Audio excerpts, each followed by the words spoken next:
Assalamualaikum warahmatullahi wabarakatuh. Perkenalkan, kami dari kelompok 5. Nah, di sini kami akan menjelaskan tentang delivery device, di mana terkait insulin pen. Next. Nah, untuk anggotanya sendiri, di sini ada saya sendiri, Nurul Fadilah. Kemudian ada Salsabila, ada Maulid Fatin Nabila, Kurata Ayuni, dan Maulida Safiati. Next. Nah, yang pertama kita akan membahas tentang evaluasi penggunaan dan penyimpanan insulin pen pada pasien. Next. Nah, di sini kami mendapatkan pasien dengan nama AA, dengan inisial AA, jenis kelamin laki-laki, umur 52 tahun, pekerjaan pegawai, dengan berat badan 52 kg dan tinggi badan 169 cm. Nah, untuk BMI-nya sendiri yaitu 18,2, di mana ini termasuk normal. Next. Nah, di sini pemeriksaan fisik dari pasien itu yaitu di mana tensi darah pasien yaitu 100/60 mmHg, di mana denyut nadinya 75 kali per menit dan hemoglobinnya 15,9 gram per desiliter. Kemudian hematokrinnya 47,7%, dan data-data lain yang dapat dapat teman-teman lihat di PPT ini. Nah, menurut panduan pengobatan diabetes mellitus tipe 2 dari American Diabetes Association, di mana terapi insulin ini dia merupakan salah satu pilihan tambahan, di mana bila langkah pertama pengobatannya dengan kombinasi gaya hidup dan metformin itu gagal dalam mencapai target yang diinginkan, yaitu lebih kecil dari 7%. Next. Nah, untuk selanjutnya akan disampaikan oleh teman saya, Maulida Safiati. Kepada Maulida Safiati, dipersilakan. Selanjutnya ada diagnosa. Diagnosa yang diberikan dokter yaitu hiperurisemia dan DM tipe 2. Usulan yang diberikan dokter yaitu istirahat yang cukup, olahraga yang teratur, banyak minum air putih, kurangi makan kacang-kacangan dan jeroan, dan diet gula. Next. Pasien AA ini memiliki riwayat penyakit diabetes mellitus tipe 2 dari kedua orang tuanya, dan pasien sendiri sudah menderita penyakit ini sejak berusia 32 tahun dengan tanda dan gejala awal yaitu merasa gatal di betis, berat badan terus menurun, frekuensi buang air kecil yang meningkat pada malam hari lebih dari 3 kali, dan sering merasa haus. Sampai saat ini, AA belum pernah dirawat di rumah sakit akibat penyakit diabetes yang dideritanya. Selanjutnya ada obat yang diresepkan dokter. Obat-obat yang diresepkan dokter yaitu Novoramid. Dosisnya 10 unit, frekuensinya 3 kali sehari, rute pemberiannya subkutan. Obat yang kedua adalah Harnal, dosisnya 0,4 mg, frekuensinya 1 kali sehari, rute pemberiannya oral. Ada Atorvastatin, dosisnya 20 mg, frekuensinya 1 kali sehari, rute pemberiannya oral. Dan yang terakhir ada asam folat, dosisnya 1 mg, frekuensinya 2 kali sehari, dan rute pemberiannya oral. Selanjutnya akan dijelaskan oleh teman saya. Baik, selanjutnya yaitu video penggunaan insulin pen pasien AA.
Nah, selanjutnya teknik penyuntikan insulin pen. Jadi berdasarkan pedoman terapi insulin pada pasien diabetes mellitus 2019, urutan yang optimal dalam penyuntikan insulin adalah sebagai berikut.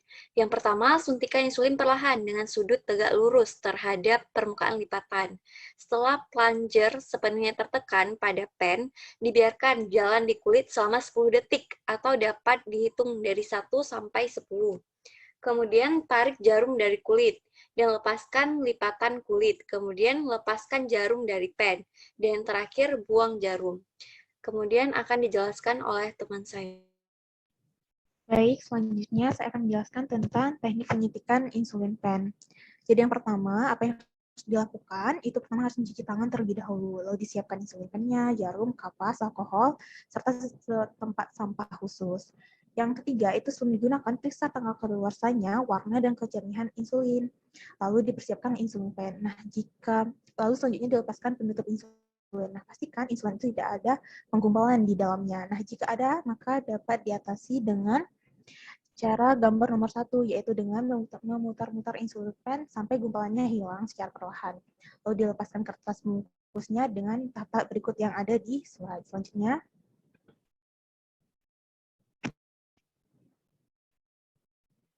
Oke, selanjutnya yaitu pastikan pen insulinnya siap digunakan dan tidak ada udara di dalam insulin pen. Jarumnya juga harus dipastikan berfungsi dengan baik, yaitu dengan cara diputar tombol pemilih dosis pada ujung pennya untuk tahap 1 untuk 1 atau 2 unit. Lalu tahan insulin pen dengan jarum mengarah ke atas. Nah, tekan tombol dosis dengan benar sambil mengamati keluarnya sedikitnya insulin. Lalu diulangi jika perlu sampai insulin ini terlihat di ujung jarum. Nah, tombol pemutar harus kembali ke 0 setelah insulin terlihat di dalam pennya. Atau bisa dilihat di gambar berikut ini. Selanjutnya.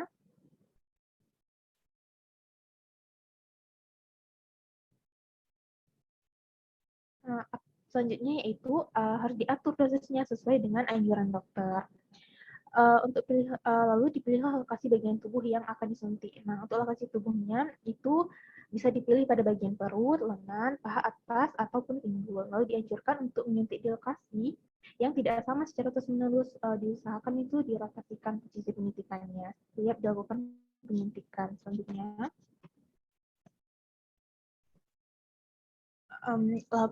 yang tahap selanjutnya yaitu usapkan kapas alkohol pada bagian tubuh yang akan disuntik. Kalau digenggam pen dengan 4 jari, letakkan ibu jari pada tombol dosis atau pada gambar A. Lalu dicubitlah bagian tubuh menggunakan 2 jari. Lalu disuntikkan secara tegak lurus dengan sudut 90 derajat. Lalu dengan bagian tubuh yang akan disuntikkan. Lalu gunakan ibu jari untuk menekan ke bawah pada tombol dosis sampai berhenti atau kode dosisnya akan kembali pada 0. Nah, biarkan jarum di tempat suntikan selama 5 hingga 10 detik. Lalu dipastikan benar-benar insulinnya itu masuk untuk mencegah insulin keluar dari tempat suntikannya. Lalu dilepas kulit dari cubitan, nah tarik jarumnya dari tempat penyuntikan, usap dengan kapas alkohol, jangan digosok ataupun dipijat. Tahap selanjutnya itu persiapan insulin pen untuk menggunakan penggunaan berikutnya. Nah, tutup luar jarum dan putar untuk melepaskan jarum dari pennya. Tutup luar jarum dan putar untuk melepaskan jarum dari pen. Nah, tempatkan jarum yang telah digunakan itu pada tempat yang aman atau berbeda dari tempat lainnya. Nah, simpan kembali insulin pennya untuk digunakan selanjutnya, lalu dicuci tangan kembali setelah menggunakan insulin pen. Saya kembalikan ke moderator.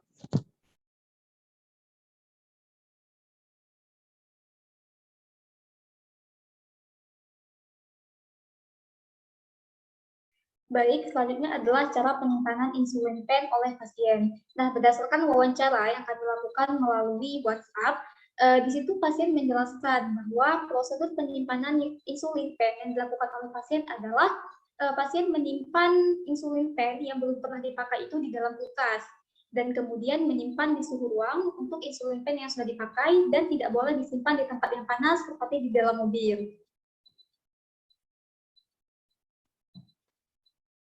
Nah, adapun teknik penyimpanan insulin pen ini menurut pedoman terapi insulin pada pasien diabetes mellitus yang dikeluarkan tahun 2019, itu yang pertama adalah insulin pen itu disimpan yang sudah digunakan itu disimpan pada suhu kamar maksimal 1 bulan setelah pemakaian pertama dan belum kadaluarsa.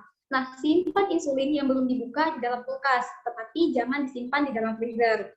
Nah, kemudian simpan insulin pen yang sedang dipakai itu pada suhu sejuk ruangan yang terlindung dari cahaya matahari pada suhu 15 sampai 20 derajat Celcius. Dan sebaiknya tidak disimpan di dalam lemari es.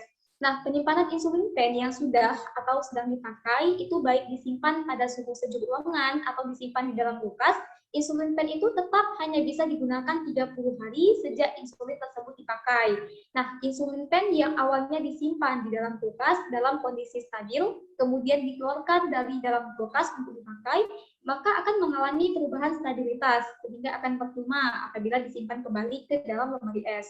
Nah, untuk klaudi insulin seperti NPH dan insulin premix itu harus secara lembut diputar sebanyak 20 putaran atau dimiringkan ya, tetapi tidak diguncang sampai kristal kembali ke dalam suspens yang ditandai dengan larutan menjadi berwarna putih susu. Selanjutnya saya kembalikan kepada moderator. Baik. Nah, next. Nah, topik kedua yaitu di mana edukasi tentang mitos yang berkembang seputar penggunaan insulin. Nah, next. Nah, di sini kita memiliki beberapa mitos-mitos yang perlu kita yang beredar di masyarakat. Nah, yang pertama yaitu mitos tentang, nah, jika saya menggunakan insulin pen, ini berarti penyakit saya makin parah dan hidup saya tidak lama lagi. Nah, bagaimana Saudara Maulida terkait mitos tersebut? Nah, dari mitos ini dapat kita ketahui bahwa diabetes mellitus ini disebut sebagai the great imitator, yaitu penyakit ini dapat mengenai semua organ tubuh dan menimbulkan berbagai macam keluhan. Awalnya itu kendali glukosa darah dapat dicapai dengan perubahan pola hidup dan obat anti hiperglikemia oral. Tetapi apabila pemberian dosis optimal antidiabetik oral tidak memberikan perbaikan, maka pemberian terapi insulin ini diperlukan. Insulin ini diperlukan untuk penderita diabetes mellitus tipe 1 dan terkadang juga untuk penderita diabetes mellitus tipe 2. Penderita diabetes mellitus tipe 1 ini tidak menghasilkan cukup hormon sehingga bergantung pada insulin eksogen. Kalau penderita DM tipe 2 ini tidak bergantung pada insulin eksogen. Namun seiring waktu banyak penderita DM tipe 2 ini mengalami penurunan produksi insulin sehingga memerlukan insulin eksogen. Kondisi pasien yang menerima terapi insulin pen yaitu mengalami keadaan yang buruk dikarenakan tidak menghasilkan hormon insulin yang cukup. Selanjutnya, obat antidiabetik oral ini tidak dapat lagi menghasilkan efek terapi yang diinginkan, sehingga diperlukannya lah insulin eksogen. Next.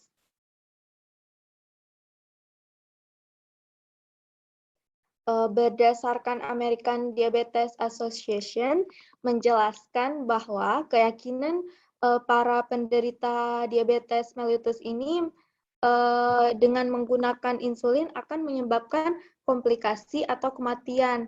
Hal ini seringkali datang dari melihat masa lalu anggota keluarga maupun teman yang menderita diabetes.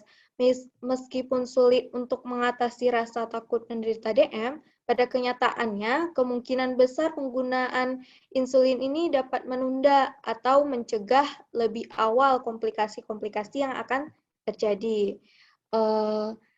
Dari yang mitos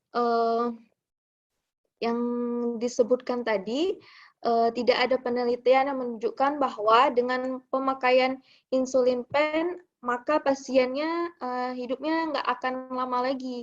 Hal ini tergantung pada kepatuhan pasien dalam menggunakan insulin pen dan modifikasi lifestyle, sehingga akan sangat mempengaruhi efek terapi yang diinginkan. Kualitas hidup pasien ini dengan kombinasi insulin dengan oral menunjukkan hasil yang lebih tinggi dibandingkan monoterapi insulin. Penelitian yang lain menunjukkan bahwa penggunaan kombinasi insulin dengan antidiabetik oral menunjukkan hasil klinis yang lebih baik karena dapat meningkatkan sel beta pankreas, mengurangi glukotoksisitas, mencegah kerusakan endotel, dan menekan proses inflamasi sehingga dapat mempengaruhi kepuasan pengobatan yang berdampak pada peningkatan kualitas hidup. Nah, dari mitos ini dapat kita simpulkan bahwa ini itu tergantung dari kepatuhan pasien juga dan modifikasi gaya hidup. Selanjutnya akan dijelaskan oleh teman saya.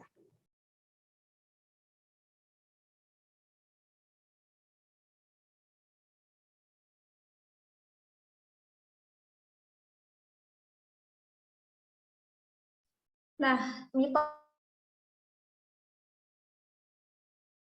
dan meninggalkan bekas luka di daerah pendidikan. Nah, bagaimana menurut Nurul terkait mitos? Nah, terkait mitos ini, menurut American Diabetes Association, sebenarnya yang menjadi pertimbangan dari masyarakat kenapa timbulnya mitos ini, yaitu karena mindset awal yaitu terkait penyuntikan. Padahal untuk penyuntikan insulin ini sendiri, jarum yang digunakan itu sangatlah kecil, sehingga kemungkinan terjadinya luka ataupun timbulnya rasa sakit itu sangatlah sedikit atau bahkan tidak ada. Hal ini dibandingkan dengan jarum suntik yang pada umumnya, sehingga dan berdasarkan American Diabetes ini juga dijelaskan bahwa kebanyakan orang yang lebih merasakan sakit jika disuntikan ketika pengambilan darah daripada saat penggunaan insulin. Next.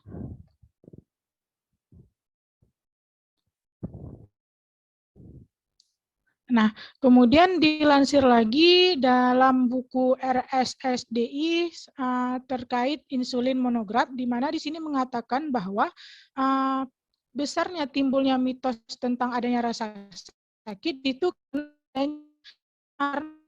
karena adanya pemikiran di mana bagaimana mungkin seseorang disuntikan sebanyak 2 sampai 3 kali tetapi menimbulkan rasa khawatir, sehingga hal inilah rasa sakit, sehingga hal inilah yang menyebabkan atau memunculkan kekhawatiran dari pasien. Kan tetapi ketika pasien telah melakukan terapi insulin ini, barulah di situ mereka terkejut ketika merasakan bahwa tidak ada rasa sakit yang timbul saat penyuntikan tersebut. Next.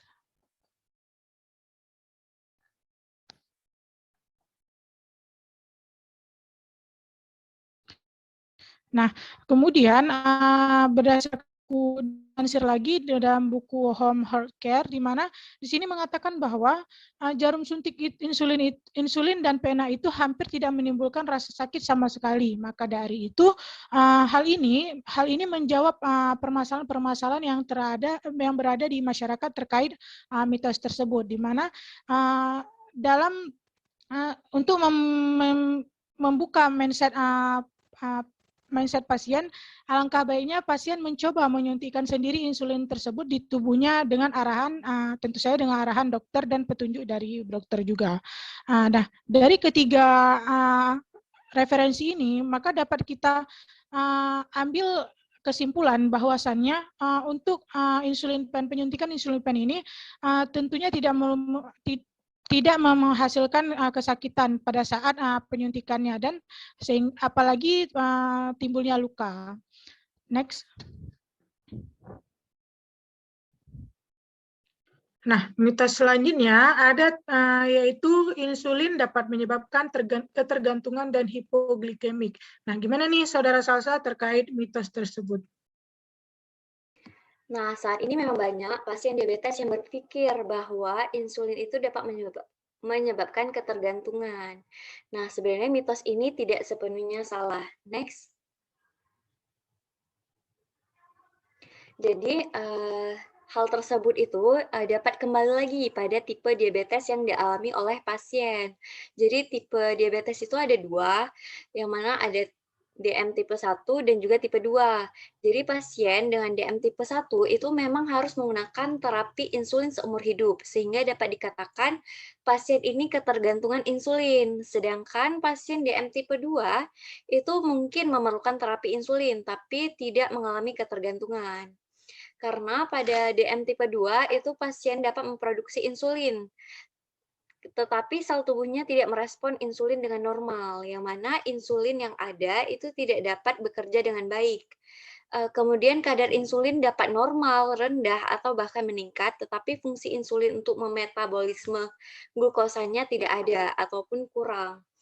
Jadi dapat disimpulkan, penggunaan insulin itu tidak menyebabkan ketergantungan pada pasien DM tipe 2, tetapi pada pasien DM tipe 1, ketergantungan penggunaan insulin ini dapat terjadi seumur hidup, karena pankreas dari pasien DM tipe 1 itu tidak dapat lagi memproduksi insulin. Next.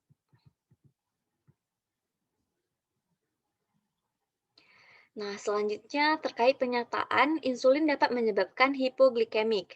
Nah, hal ini merupakan fakta. Karena hipoglikemik itu seperti yang kita ketahui sendiri itu seperti keadaan drop, di mana suatu keadaan penurunan konsentrasi glukosa dengan atau tanpa adanya gejala. Nah, untuk gejalanya itu yang dapat terjadi seperti pucat, denyut jantung meningkat, kejang, bahkan koma. Dan untuk tanda-tanda hipoglikemia yang dapat terjadi itu seperti gemetar, berkeringat, mual, kesemutan, lemah, dan pandangan kabur. Jadi, untuk hipoglikemia ini dapat terjadi karena beberapa faktor, misalnya dosis insulin yang digunakan oleh pasien itu berlebihan, salah aturan pakai, atau salah jenis insulin. Kemudian karena intake glukosa berkurang, misalnya lupa makan, atau dalam keadaan sedang berpuasa. Kemudian dapat juga terjadi karena penggunaan glukosa yang meningkat, misalnya pada saat olahraga atau sehabis olahraga. Ataupun juga dapat terjadi karena produksi glukosa endogennya berkurang, misalnya pada saat konsumsi alkohol. Dan hipoglikemia juga dapat terjadi karena sensitivitas insulin. Next. Nah, berikut dapat dilihat tanda dan gejala dari hipoglikemik. Nah, hal-hal yang dapat dilakukan oleh pasien untuk meminimalisir resiko terjadinya hipoglikemik itu adalah dengan menghindari melewatkan makan, kemudian menyuntikkan insulin pada waktu yang tepat. Nah, untuk insulin reguler kerja pendek itu harus digunakan 30 sampai 45 menit sebelum makan. Dan untuk insulin analog kerja panjang dan insulin premix itu harus digunakan 10 sampai 15 menit sebelum makan. Kemudian sebaiknya pasien juga menghindari aktivitas fisik yang berat. Nah, selanjutnya akan dijelaskan oleh teman saya. Nah, baik, mitos selanjutnya, ada mitos keempat, yaitu insulin terbuat dari babi dan sebagai muslim kita tidak boleh menggunakannya. Nah, gimana nih terkait mitos ini, Saudara Kurata? Baik, moderator, slide selanjutnya. Nah, jadi kita bahas dulu bagaimana sebenarnya pemakaian insulin ini bagi muslim. Nah, kalau misalnya kita merujuk ya pada Kongres Fikih Kedokteran ke-8 di Rekomendasi Kerjasama Islam atau OKI tahun 2013 itu ada pernah menyebutkan ternyata memang insulin babi ini boleh digunakan, tapi ada syaratnya. Yang pertama itu tetap harus memperhatikan ketentuan syar'inya. Terus ini memang boleh diberikan seandainya memang tidak adanya terapi lainnya yang memungkinkan untuk diberikan. Nah, sekarang itu perkembangan kedokteran itu kan semakin maju. Nah, insulin juga sekarang sudah ada yang halal. Dan ini juga sudah ditemukan sekarang. Nah, selanjutnya,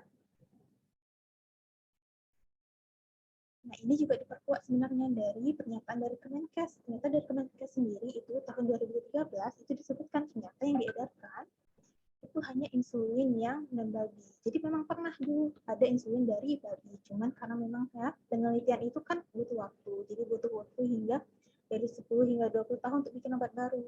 Jadi memang nggak ada alternatif lain sebelumnya. Nah sekarang itu nggak benar. Insulin itu bahkan sudah ada yang non-babi, bahkan sekarang yang sangat disetujui oleh pemerintah, dan itu dijamin oleh BPOM sendiri atau melalui Kementerian Kesehatan. Selanjutnya.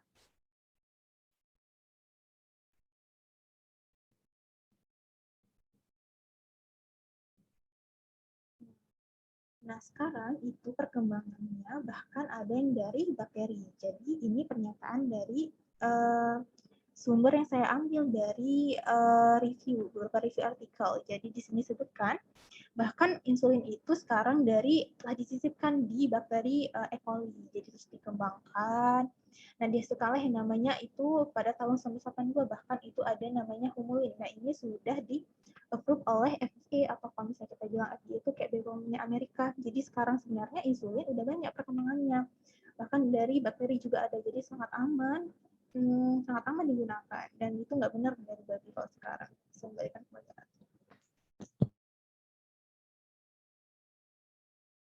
Baik, nah mitos terakhir nih tentang dengan pemakaian insulin saya dapat makan sesuka saya. Nah, bagaimana kira-kira Saudara Maulid terkait mitos ini? Baik, nah saat ini memang banyak sekali gitu ya pasien diabetes yang berpikir bahwa jika ia sudah memakai terapi insulin maka ia bisa bebas makan apa saja gitu tanpa perlu diet gula, kalori dan lainnya.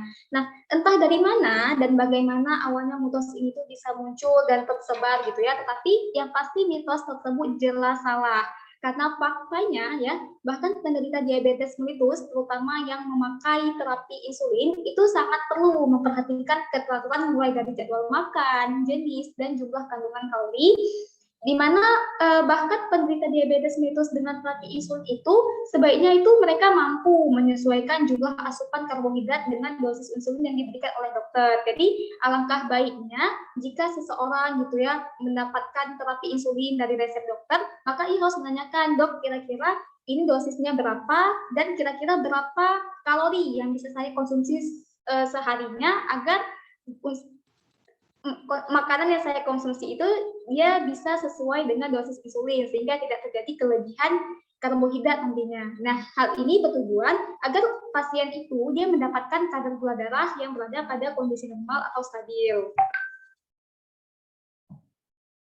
Nah, selain untuk memelihara kadar glukosa darah dalam batas normal maupun stabil, menjaga pola makan ya bagi penderita diabetes umumnya dan bagi yang menggunakan terapi insulin itu khususnya sangat diperlukan untuk memelihara kadar profil lipid dan lipoprotein. Nah, hal ini juga untuk mengurangi resiko penyakit kardiovaskular serta untuk mencegah atau memperlambat laju perkembangan komplikasi kronis dari diabetes itu sendiri. Karena kan yang telah kita ketahui bahwa terapi insulin itu dia tidak untuk menurunkan kadar lipoprotein ya, kadar dari profil lipid itu tidak, tapi makanya juga harus memperhatikan pola makan agar tidak terjadi komplikasi nantinya. Nah, adanya asupan makanan yang lebih banyak gitu ya, karena merasa menggunakan insulin juga dapat menyebabkan kenaikan berat badan, karena sesungguhnya insulin itu sendiri dia merupakan hormon anabolik. Nah, penggunaannya pada pasien dengan kendali glikemik yang buruk itu akan meningkatkan berat badan karena pemulihan massa otot dan lemak. Nah, berat badan ini merupakan efek samping yang tidak diinginkan dari penggunaan terapi insulin itu sendiri. Karena sebagaimana telah kita ketahui bahwa terutama bagi pasien yang berat badan obesitas, peningkatan berat badan ini amat sangat dihindari ya, khususnya untuk penderita diabetes, karena ini akan meningkatkan terjadinya tingkat komplikasi pada penderita diabetes itu sendiri. Nah, sekian penjelasan dari saya. Selanjutnya saya kembalikan kepada moderator. Nah, baik, terima kasih kepada Saudara Maulid. Nah, itu tadi adalah mitos-mitos, jawaban-jawaban ataupun klarifikasi dari kelompok kami terkait mitos-mitos apa saja yang beredar pada masyarakat saat ini. Semoga bermanfaat. Kami akhiri. Terima kasih. Assalamualaikum warahmatullahi wabarakatuh.